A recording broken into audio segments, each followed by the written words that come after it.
Sir నిజంగా అంటే మీరు సస్పెండ్ అయిన తర్వాత మీరు ధైర్యంగా వెళ్ళి ఎందుకు నన్ను సస్పెండ్ చేశారని దమ్ము ధైర్యం మీకు ఉందని కూడా కామెంట్ పెట్టారు. అప్పుడు వెళ్ళి అడగగలిగారా మీరు?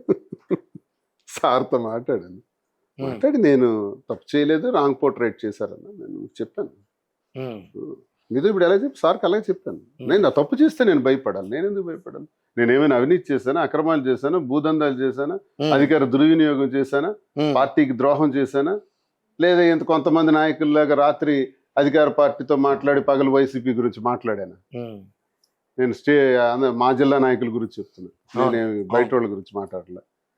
స్పష్టంగా పాయింట్ బ్లాంక్ గా పవన్ కళ్యాణ్ మాట్లాడాలంటే మాట్లాడాము. చంద్రబాబు నాయుడు లోకేష్ మీద నేను విమర్శించినట్టుగా ఎవడు విమర్శించలేదు. నేను ప్లెకార్డ్స్ పట్టుకొని ఆయన రాసలేళ్ళని మీడియా ముందు చూపించిన నేనే. ఎవడైనా చూపించాడు దమ్ముందా? ఈరోజు మా జిల్లా నాయకులు మాట్లాడతారు కదా, ప్లెకార్డ్స్ హౌస్ లో రాత్రి 11 వరకు ఆ రోజు హౌస్ జరిగింది, చూపించాను. అది రికార్డెడ్ గా కూడా ఉంది కదా. అలాగే పోడియం మీదకి వెళ్ళి ఫైట్ చేసి హౌస్లో గట్టిగా ఫైట్ చేసి బయట మాట్లాడి, అందులో నేను ఎప్పుడు తగ్గను. ఇప్పుడు కూడా చెప్తున్నాను, సిద్ధాంతపరంగా ప్రభుత్వంలో ఏ లోపాలు ఉన్నా కూడా గట్టిగా మాట్లాడుతున్నాను. ఓకే, ఇంకో కామెంట్, భార్య పిల్లలకి ఇంత అన్యాయం చేశాడు కాబట్టి దువ్వాడ శ్రీనివాస్ గారు ఈరోజు ఆ ఉసురు తగిలింది మీకు, అందుకనే ఈ పరిస్థితి వచ్చిందని మాట్లాడుతున్నారు. ఎవడో దాని గురించి మాట్లాడక్కర్లేదు.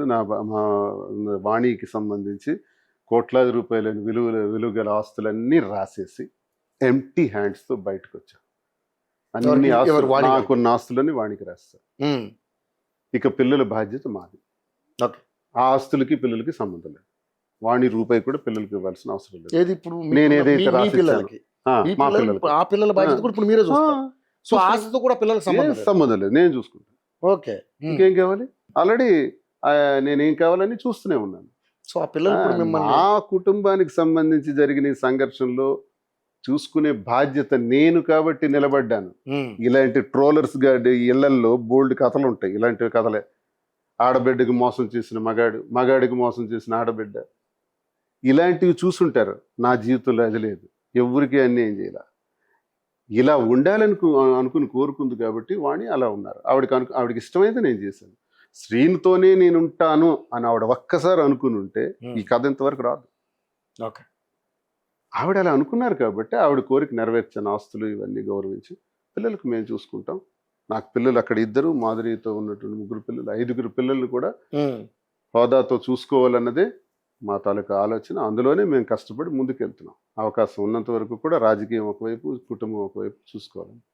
అలాగే మా ఇద్దరి మధ్య కూడా హాయిగా సంతోషంగా ఇష్టపడే ఒక నిర్ణయానికి వచ్చాను. నేను కష్టాల్లో ఉన్నప్పుడు నా కోసం నిలబడ్డది అమ్మాయి. 22వ సంవత్సరంలో నాకు ఇంటికి తాళం వేసి బయటికి పంపించేసిన తర్వాత 23, 24 వరకు 2 సంవత్సరాలు నన్ను ఎవరు చూశారు? నా భోజనాలు ఏంటి, నా కష్టాలు ఏంటి, నాకు నేనున్నానని నిలబడే వ్యక్తులు ఎవరున్నారు? ఆ టైంలో తను కుటుంబం కూడా పక్కన పెట్టి వదిలేసి నా కోసం నిలబడినటువంటి అమ్మాయికి ఇప్పుడు ఏం చేయాలా?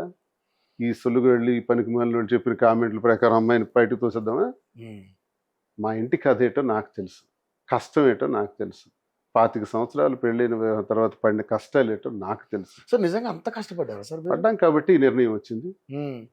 తను కూడా ఉండాలని అనుకోలేదు. విడాకులు ఇవ్వండి అని అన్నది తప్ప, ఇల్లు కావాలి, ఆస్తులు కావాలన్న తను అన్నారే తప్ప, శ్రీనివాస్ కావాలన్నా టెక్కల నుంచి పోవాలి అని అన్నారే తప్ప, టెక్కల్లో ఉండకూడదు అన్నారే తప్ప. సరే, ఆమె నిర్ణయం ప్రకారం అన్నీ చేశాను. నేనేమి ఆమెకు వ్యతిరేకంగా ఏం చేయలే, ఆమె అనుకున్నది నేను చేశాను. ఇది మా కుటుంబం, కోర్టులు కేసులు నడుస్తున్నాయి. ఎవడు మాకు కనికారం చూపించక్కర్లేదు.